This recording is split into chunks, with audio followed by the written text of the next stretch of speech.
It's not necessarily a bad sign. There are lots of guys who play video games. In fact, you'd be surprised at the age, how old guys are who are playing video games. You're talking about guys in their, well into their 40s, even 50s, who still play video games, who love that stuff.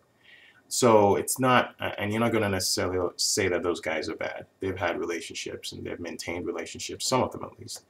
So him playing video games is not necessarily a bad sign.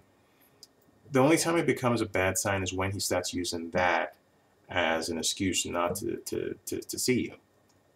He'll come up with some kind of excuse, and he won't necessarily say he's playing video games. He'll give some other kind of excuse, but you know to some extent that he is, because you know he has nothing really planned. And maybe even heard from someone else that, oh no, he was home, he was playing video games with me.